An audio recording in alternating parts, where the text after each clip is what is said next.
Hi guys, welcome to my first vlog. For today's video, mag-flashback Friday sa diet Kay kini nga video guys, gikan pa ni atong bulan sa Mayo. Liwas sa butar sa eleksyon. So, na imbitaran man ta sa tong uyuan nga gikan sa Saudi. Kay makiglaag kuno sila aron malibot ang dakbayan sa Misamis Oriental. Wa na tayo nahimo kundi ni kuyog na lang puta guys no. Medyo bibo ra man pod kay ubay-ubay man sa nanguyog na diha to mga pipila ka mga higala ug mga kapamilyahan. Goods ra gid kay among long joyride guys. Although adunay gamay mga problema kay ang ubang mga lugar nga among gipang-adtuan sirado kay lagi bag-o pa ang butar sa eleksyon. Amo na lang kining gidalag katawa guys ug enjoy ang moment kung asa man mi mahimutang nga lugar. May gani naara pud may gamayng taong kauban diri among hapipil panalagsa. Smile dayon. Gabi! Galawg gab, luhan mo gab-gab na yun. Kapulahan sa papay. Dire din may una ning nao guys gikan sa mong pagbiyahe. Sakop na ni siya sa Cagayan pero medyo duol pa ni sa boundaries lagindingan.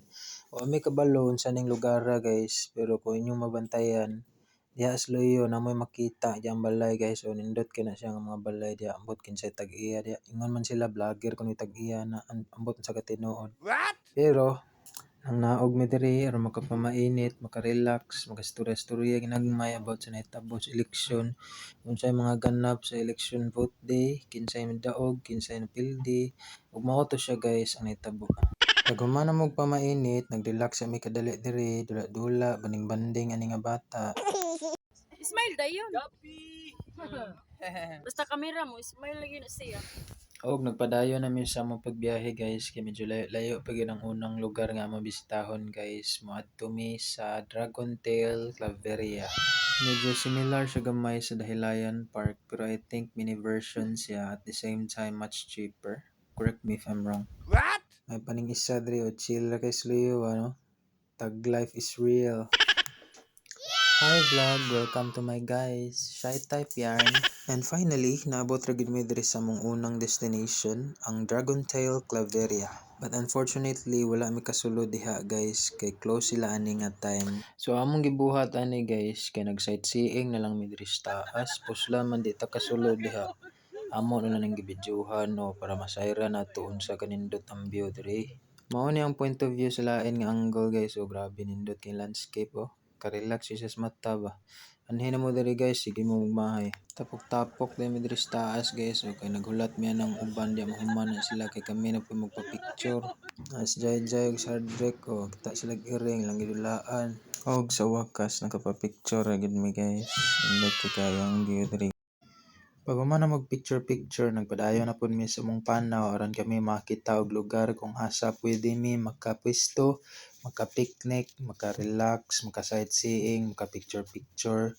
Og mao to siya guys. Abot mi aning lugar nindot king kalsada diri guys oh.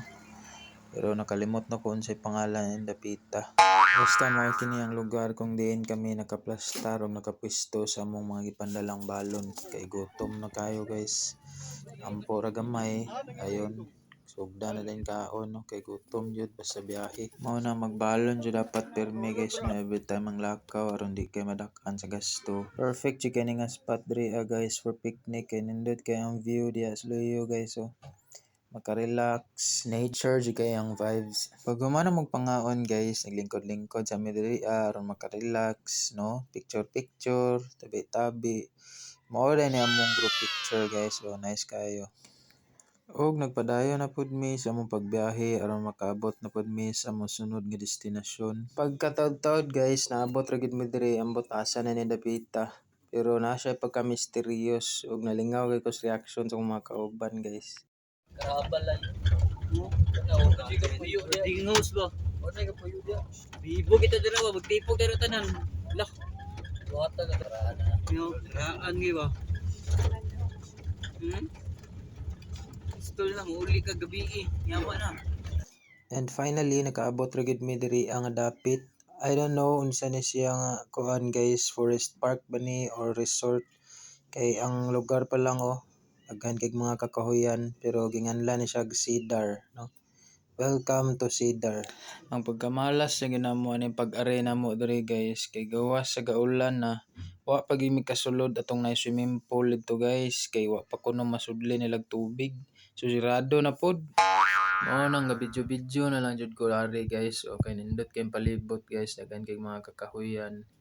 Ug diri aday nga part pod guys na sila baligyang mga pagkaon aron in case nga gutomon ta, pwede ta makatimo-timo, pwede ta maka-snack, makapangapi. Ug mao among gibuhat, nang lingkod na lang mi, nangaon, uban nang snack. Pag humana mo kaon diri guys, wala na po din mi nagdugay diri ano kaya aron makabalik na mi sa among ruta kay medyo layo pag yun among biyaheon guys. Okay, fast forward sa ta guys. Finally naabot ra kita diri sa Lagindingan and I think familiar mo ni nga lugar kay isa ni sila ang pinakasikat nga tourist attraction or beach resort nga pwede nato maadtuan. Kay gawas sa barato na ilang entrance fee diri guys. Nindot pwede kay lang mga cottages diri o mostly mga family cottage ang naa nila diri. Pero kung gusto ra pud mo makatipid kay medyo mahalan mo diha sa cottage, pwede ra pud kay mo magyaka-yaka diha sa balas guys or maghanig, picnic. Wa na, daog na. Timingan lang dyan yung pag-anhin na mo diri guys kay hunas ang tubig. So ako gabidyo-bidyo na lang ko sa palibot guys no. Ang uban diha nanginhas. Ang uban pod nag-fishing dito sa unahan. Pwede ra pod makaligo dito pero layo na kayo. Mo nang ako gabidyo-bidyo na lang jud ko diri guys kay nindot man pod na sunset. Oo nya, abtan gabi diri guys. Gapo gyapon kayo kay daghan kay lights, nindot kay lang tawo ng mga cottages, ganang mga suga. Wow. Napag ko nakita daghan kay mga langgam ng lupad dito sa taas guys. Oh, muna ako na nang gibidyuhan kay nalingaw ko. Wow. Sa Palawan ba ni mga kwaknit ng daghan mga lupad. Kaon din tag slice bread with macaroni diha guys. So pambangil ba. Takaw dayon aron makasuroy-suroy, ma-explore nato yung mga lugar diri ah. Uy, sam ni. Amli boxing diri. Lagawa ning duay. So mao din ni pangalan sa beach resort diri guys, Tikianos. Ambot sakto ba ang pag-pronounce? Mura siya Spanish or Italian nga word guys no. Pero mao ni siya ang ngalan Tikianos Beach Resort. Pwede ka ma-picture diha no, mag-vlog. Nice kini palibot diri guys. So labi na ning baliti, na colorful nga mga lights. O mao ni 360 view diri guys. Chill ra kay mga tao diha. Ato sa niliso ng kamera aron makita jud natong palibot ba no. Wow, nindot kayo guys oh. Hunas gapon. Oh, makita po din nato diri ang sunset. Wow, nindot kayo. Wow. Naapsan pag nato ang sunset no. Perfect yung kayo diri mag-jamming guys with your friends, especially with your family. Og mao ra to guys, I hope na-enjoy ninyo atong mini travel vlog no. Mao din among experience atong month of May, summer vacation yun siya guys. Og ang ikaduha namong giadtuan ni actually is kato nga Tumig Tinago Falls. Mao nang stay tuned lang mo guys kay mo to sunod atong i-upload. Please like, share and comment in the video. And follow us on Facebook for more adventure like this. See you in the next video. Peace out.